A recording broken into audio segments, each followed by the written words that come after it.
Hello students, today we will start second part of lesson 2, A Gift of Chappals. We will revise the second part today.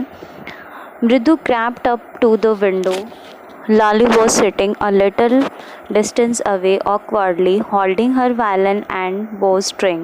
अब देखो हमने first part में last में हमने ये किया था कि जो लाली है वो अपने म्यूज़िक मास्टर से वायलिन बजाना सीख रही थी और लाली को बिल्कुल भी वायलिन बजाना नहीं आता था, लेकिन जो उसके म्यूज़िक मास्टर हैं वो बहुत ही अच्छा वायलिन बजाते हैं। तो यहाँ पे क्या होता है, आगे मृदु जो है अब विंडो से देखते हैं, खिड़की के पास बिल्कुल पास जाके देखते हैं। मृदु और उसके जितने भी कज़न्स थे वो विंडो में जाते हैं और झांक के देखते हैं कि लाली और उसके म्यूज़िक मास्टर कैसा म्यूज़िक बजा रहे हैं। लाली वो sitting a little distance away. अब जो लाली है वो थोड़ी सी दूरी पे बैठी हुई है। ऑकवर्डली मीन्स बहुत ही अजीब तरीके से, होल्डिंग हर वायलिन एंड बो स्ट्रिंग, और उसने बहुत ही अजीब तरीके से वायलिन को पकड़ा हुआ है, उसकी बो स्ट्रिंग को, ठीक है। हर एल्बोज जूटिंग डाउन, और जो उसकी एल्बोज़ है वो बाहर की तरफ निकली हुई है, और जो उसकी आइज़ हैं ग्लेज्ड विद कंसंट्रेशन, वो बिल्कुल कंसंट्रेशन के साथ उसने अपनी नज़रें मतलब किसी चीज़ के ऊपर जमाई हुई है, मतलब उस चीज़ के ऊपर वो कोशिश कर रही है कि वो अच्छा वायलिन बजा सके, ठीक है। इस तरह से वो मतलब उसने वायलिन को पकड़ा हुआ है और वो उसे अच्छे से बजाने की कोशिश कर रही है, जैसे कि आप पिक्चर में भी देख सकते हो नेक्स्ट पेज पे।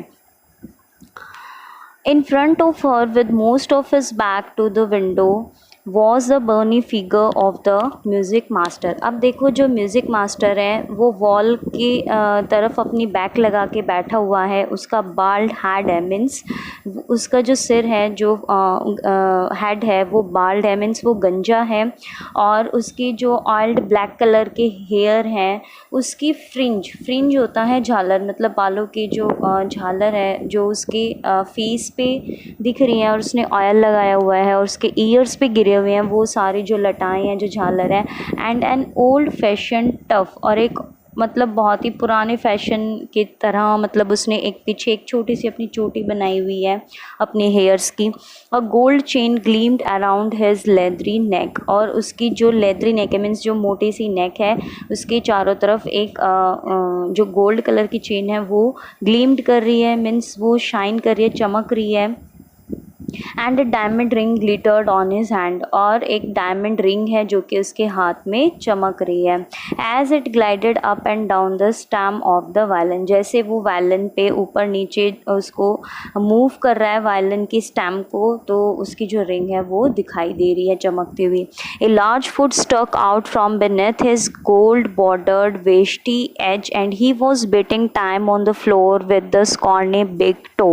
अब देखो यहाँ पे उसके जो लार्ज फुट है, जो उसके जो पाँव हैं, यहाँ पे जो बड़ा पैर है उसका, ठीक है, तो वो जो है उसने जो धोती पहनी हुई है, वेष्टी एज मीन्स उसने उसके जो धोती है उसके ऊपर गोल्ड बॉर्डर है गोल्ड का, ठीक है, और वो उसके पैरों तक आया हुआ है, अंगूठों तक। And he was beating time on the floor with the scorning big toe, और जैसे वो वायलिन बजा रहा है तो उस धुन के साथ उसका जो पैर है, उसका जो अंगूठा है वो भी फर्श पे लग रहा है, मीन्स वो भी उसको साथ साथ मतलब उसको हिला रहा है। स्कॉर्नी मीन्स पतला, जो कि बहुत ही पतला बड़ा सा अंगूठा है उसका, ठीक है। He played a few notes, वो कुछ नोट्स बजा के दिखा रहा है, लाली को सिखाने की कोशिश कर रहा है music. Lali stumbled behind him on her violin, जो लाली है वो भी बहुत ही मतलब स्टम्बल्ड का मतलब होता है means follow haltingly, means same as it is बजाने की कोशिश करना। मीन्स लाली कोशिश तो बहुत कर रही है कि वो अपने मास्टर की तरह वायलिन बजा सके, विच लुक्ड क्वाइट हेल्पलेस, लेकिन वो बहुत ही हेल्पलेस दिखाई दे रही है म्यूज़िक के मामले में, मीन्स उसको अपने मास्टर की तरह म्यूज़िक बजाना नहीं आ रहा है। And unhappy in her hands, और उसके हाथ में जो वायलिन है इसीलिए वो भी बहुत ज़्यादा अनहैप्पी है कि उसके हैंड्स में जो वायलिन है वो नहीं बजा पा रही है।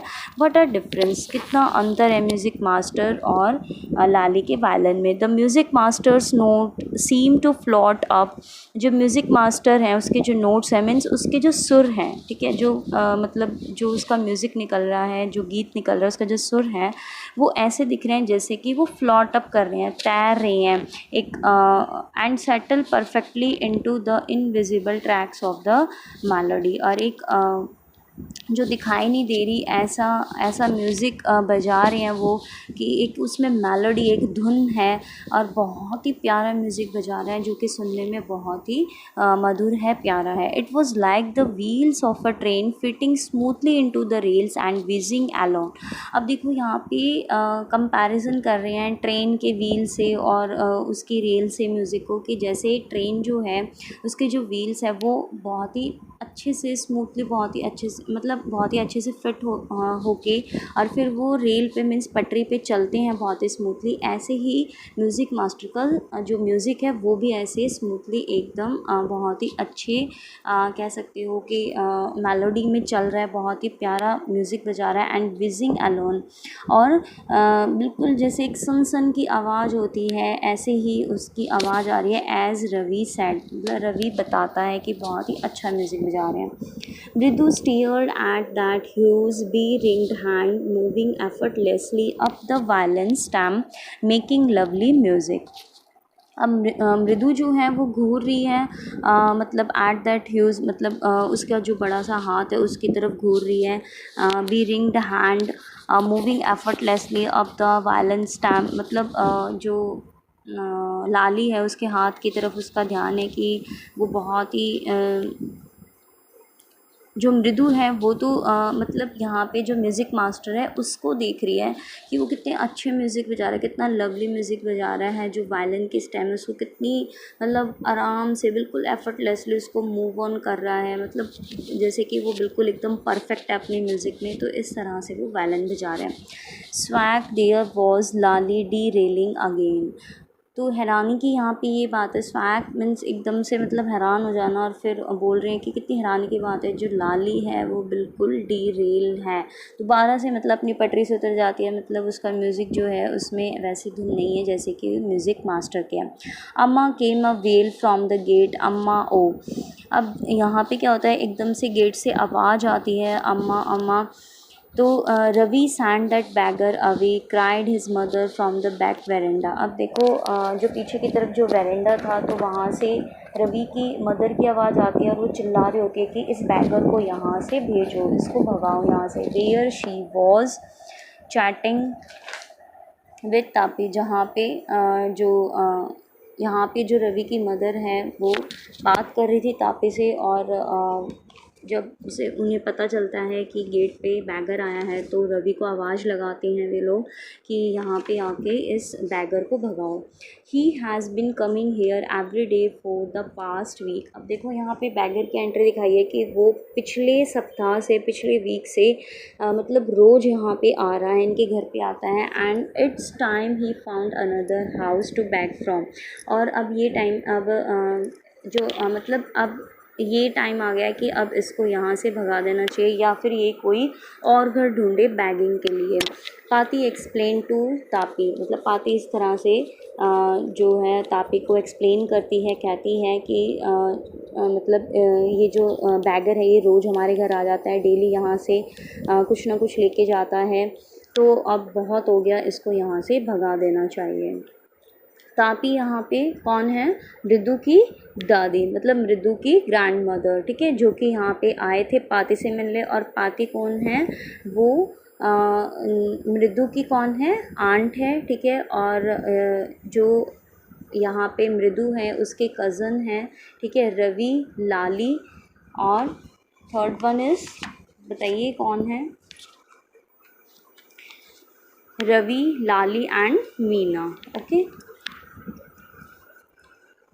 Now Mridu and Meena followed Ravi out. अब मृदु और जो मीना है वो रवि को फॉलो करते हुए बाहर की तरफ जाते हैं। The bagger was already in the garden, जो बैगर है वो पहले से ही गार्डन में खड़ा था। Making himself quite at home, वो अभी भी मतलब घर की तरफ बहुत ही आराम से मतलब देख रहा था कि कोई आएगा उसको भिक्षा देने के लिए, तो वो बिल्कुल आराम से खड़ा था अपने वहीं पे। He had spread his upper cloth under the Neem tree, और उसने जो ऊपर जो कपड़ा ओढ़ा हुआ था या उसने जो कैरी कर रखा था उस क्लोथ को वो नीचे बिछाता है नीम ट्री के नीचे, और and was leaning against it's trunk, और जो तना होता है, ठीक है, नीम ट्री का जो ट्रंक होता है उससे अपनी कमर लगा के मतलब वहाँ पे बैठ जाता है।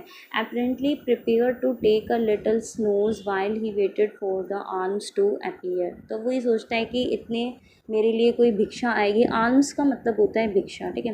तो वो वेट कर रहा था भिक्षा के लिए कि कोई मुझे कुछ देने के लिए आएगा। तो सोचता है कि चलो थोड़ी देर के लिए मैं यहाँ पे झपके ले लेता हूँ, मीन्स थोड़ी देर के लिए यहाँ पे सो जाता हूँ, इतने मेरी भिक्षा आएगी। Go away said Ravi sternly. अब जो रवि है बहुत ही स्टर्नली का मतलब होता है बहुत ही रूखे तरीके से, बहुत ही बेकार तरीके से रवि जो है उस बैगर को कहता है गो अवे, चले जाओ यहाँ से। My Patti says it's time you found another house to beg from, कि अभी टाइम है कि अब आप कोई और घर ढूंढो बैगिंग के लिए।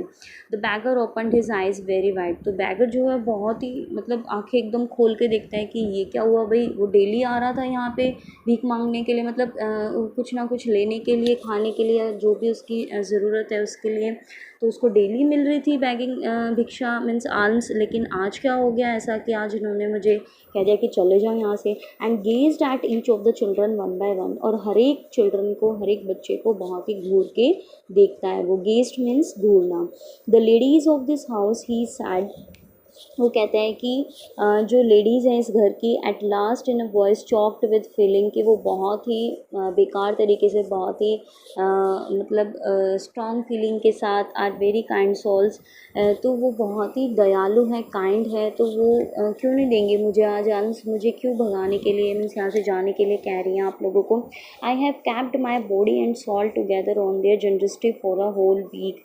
तो क्या कहता है यहाँ पे, मैं उन्हीं की कृपा से, मीन्स उन्हीं की वजह से तो ज़िंदा हूँ आज। वो इतनी अच्छी सोल है, इतनी अच्छी आत्माएं, इतनी अच्छी बॉडी है, मीन्स इतनी अच्छी लेडीज़ हैं वो कि मुझे डेली मतलब एक पूरे वीक से मुझे खाने के लिए दे रही थी। ही रेज्ड हिज वॉइस अम्मा अम्मा ओ। अब वो अपनी आवाज़ ऊँची करता है, अम्मा अम्मा ओ मीन्स आप लोग आओ और मुझे दो। ये बच्चे तो मुझे यहाँ से भगा रहे हैं, लेकिन आप लोग तुम पूरे 1 वीक से मुझे खाने के लिए दे रहे हो, तो अब ये बच्चे क्यों आ गए मुझे भगाने के लिए। तो वो अम्मा अम्मा चलाता है कि वो आके मुझे भिक्षा देंगे।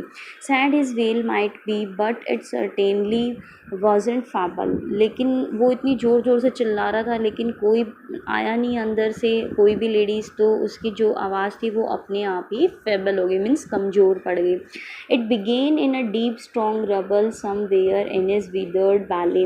अब वो सोच रहा था कि इतना मतलब पूरे वीक तो उसने मतलब इन लेडीज़ से पाया, उसने मतलब खाने को मिला, लेकिन अब कहाँ से वो अपना पेट भरेगा। ये जो विदर्ड बैली है मीन्स खाली पेट है, ये कहाँ से उसको भरेगा। तो उसके पेट में गड़बड़ हो रही थी, मीन्स रंबल मीन्स कुछ हो रहा था उसके पेट में भूख की वजह से। And came booming out of his mouth with its few remaining teeth stained brown with betel chewing. अब वो बैटल मीन्स यहाँ पे बैटल च्यूइंग का मतलब होता है कि तम्बाकू चबाना। तो मतलब उसके मुंह से एकदम से मतलब बूमिंग आउट होता है, मीन्स कुछ निकल के आता है, मतलब उसको ये लग रहा था कि उसके अंदर पेट में कह सकते हो कि कहते हैं ना कि भूख के मारे पेट में चूहे कूद रहे हैं कि, तो इस तरह से मतलब वो बिहेव ही ऐसे कर रहा था, ऐसा लग रहा था जैसे बाहर कुछ आ रहा है।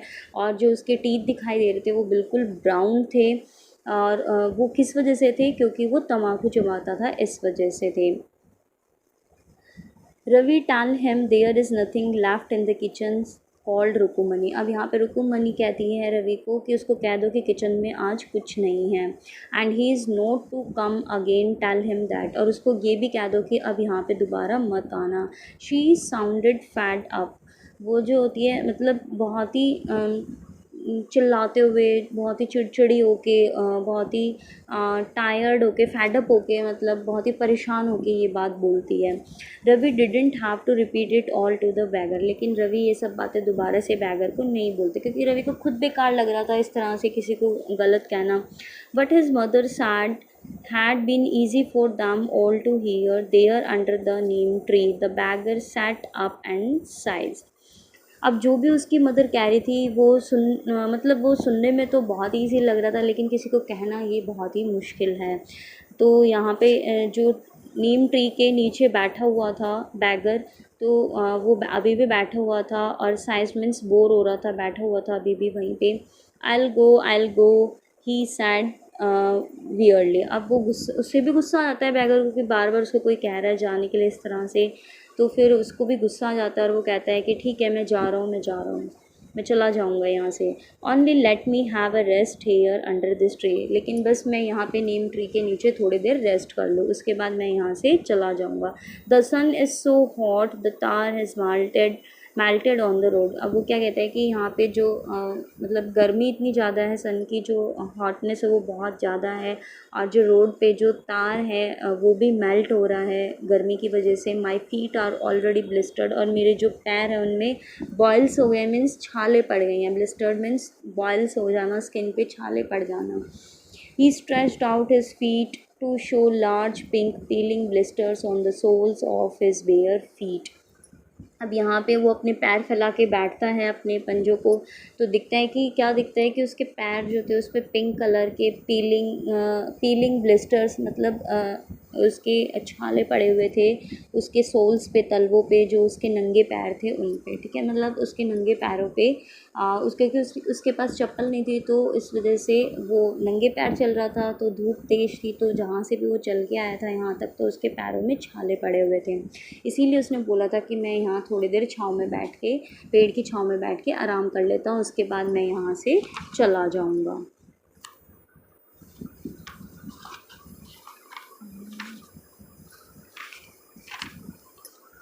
I suppose he doesn't have the money to buy chappals, Mridu whispered to Meena Ravi. Have you got an old pair in the house somewhere? अब देखो यहाँ पे क्या होता है, अब वो बच्चे ये सब कुछ देख रहे थे तो उन्हें दया भी आ रही थी उस पर बहुत। तो मृदु जो है वो कुछ फुसफुसाती है मीना और रवि के कान में। विस्पर्ड मीन्स फुसफुसाना, कुछ फुसफुसाती है उसके कान में और कहती है कि मैं ये सोच रही हूँ कि इसके पास शायद पैसे नहीं हैं चप्पल ख़रीदने के, इसीलिए ये नंगे पाँव हैं। Have you got an old pair in the house somewhere? क्या तुम्हारे घर में कहीं कोई पुरानी चप्पल रखी हो जो हम इसे दे सके? I don't know said Ravi, mine are too small to fit his feet, or I have given them to him and his feet were larger than Mridu's and Meena's। अब कहता है कि मैं नहीं जानता कि घर में कहीं मिलेगी नहीं मिलेगी, mine are too small to fit his feet, लेकिन मेरी चप्पल तो बहुत छोटी है कि मैं उसे दे दूँ, उसके तो फिट भी नहीं आनी वो। और I had have given them to him, और मेरे पास ऐसी चप्पल है ही नहीं कि मैं उसे दे सकूँ और वो पहन ले। And his feet were larger than Mridu's and Meena's, और मृदु और मीना से भी बड़े पैर थे उसके, तो कोई भी चप्पल ऐसी नहीं थी कि जो हम उसे दे सकें।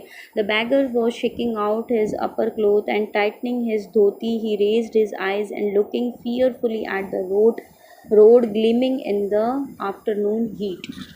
अब देखो जो बैगर है वो यहाँ पे अपना जो अपर क्लोथ था जो वो नीचे बिछा के बैठा था वो उसको झड़काता है। शेकिंग आउट मीन्स झड़काना, उसको झाड़ता है अच्छे से, और अपनी धोती पे वो उसको टाइट करके उसको कस के बांध लेता है और अपनी आंखें ऊपर की तरफ उठाता है। And looked fearfully at the road, और बहुत ही रोड की तरफ मतलब देखता है तो बहुत ही डर के साथ दिखता है कि वो मतलब कितनी गर्मी, अब उसे ऐसे पैरों में छाले पड़े हुए हैं और फिर उसे दोबारा से चलना पड़ेगा, तो मतलब इतनी चिलचिलाती धूप थी कि उसकी आंखें भी मतलब उसमें ऐसे चमक रही थी उस गर्मी की धूप की वजह से, तो बहुत ही मुश्किल थी उसके लिए कि ऐसी धूप में दोबारा से चलना। He need something on his feet, Meena said, her big eyes feeling it's not fair. अब मीना यहाँ पे क्या कहती है कि उसको पैर में कुछ ज़रूरत है, मीन्स उसको चप्पल पहनने की ज़रूरत है। मतलब इस तरह से कहते हुए जो मीना है उसकी आंखें भर आती हैं, मतलब उसकी आंखों में आंसू होते हैं और कहते हैं कि ये सही नहीं है, मीन्स इसको इस तरह से नंगे पैर जाने देना सही नहीं है। Okay, the next part of this second part we will do tomorrow. Okay, you revise this second part. If you have any problem, any doubt, you can ask or you will give comment after watching the video। and इसमें आपके short question बन सकते हैं कि जो यहाँ पे रुकुमनी है, सबसे पहले तो ये कि जो म्यूज़िक मास्टर था वो देखने में कैसा था, तो उसका बाल्ड हेड था, उसके जो फीट के जो जो उसका जो टो था वो बहुत ही लंबा था। और ये कह सकते हो कि उसने जो धोती पहनी हुई थी वो उस पर गोल्ड कलर का बॉर्डर था। उसने बहुत ही ओल्ड फैशन एक टफ़ बनाया हुआ था, मीन्स एक चोटी बनाई हुई थी। तो इस तरह से उसका जो गेटअप है उसके बारे में आप बता सकते हो। And next question is that कि यहाँ पे जब बैगर आता है रवि के घर पे, तो उसको कौन मना करता है, मतलब उसको कौन कहता है कि तुम इस बैगर को यहाँ से भगा दो। तो पाती जो है, उनकी जो ग्रैंड मदर है उन बच्चों की, वो चिल्ला के बोलती है कि इसको बोल दो रवि कि ये यहाँ से चला जाए और दोबारा यहाँ ना आए, नेक्स्ट डोर पे जाए बैगिंग के लिए, ठीक है। तो उसके बाद क्या होता है कि आपसे ये क्वेश्चन पूछा जा सकता है इसमें कि क्या जो बैगर था वो जाता है या नहीं जाता है। वो नहीं जाता है, वो अभी भी वहीं पे रुकता है। वो क्या कहता है कि मुझे थोड़ी देर यहाँ पे रेस्ट करने दो। नेक्स्ट क्वेश्चन ये है कि जो बैगर है वो भिक्षा में क्या लेने आया था। भिक्षा में तो वो खाने के लिए ही लेने आया था, और 1 वीक से वो भिक्षा ही लेने आता था खाने के लिए, लेकिन आज वो भी मना कर दी गई। तो आज वो उसको पेट भरने के लिए कुछ मिला नहीं। लेकिन जो रवि है और जो उसके जितने भी मतलब कज़न्स थे, तो वो क्या देखते हैं, वो ये देखते हैं यहाँ पे कि जो बैगर है उसके पैरों में ब्लिस्टर्स हैं, मीन्स उसके पैरों में छाले पड़े हुए हैं। और उसके पैरों में क्या नहीं था। नेक्स्ट क्वेश्चन ये भी बन सकता है कि उसके पास क्या चीज़ नहीं थी जिस पे कि रवि और उनके कज़न्स का ध्यान गया, मीना का ध्यान गया। तो उसके पैरों में चप्पल्स नहीं थी। और यहाँ पे क्या बोलती है मीना कि हमें इसके लिए कहीं से कोई चप्पल अरेंज करनी चाहिए, क्योंकि ये बेचारा रोड पे नंगे पैर कैसे चलेगा, उसके पहले ही पैरों में ब्लिस्टर्स हैं, ठीक है। तो यहाँ तक आप इस सेकंड पार्ट को प्रिपेयर कीजिए। Okay, tomorrow we will the remaining part of this second part. Okay, thank you and take care.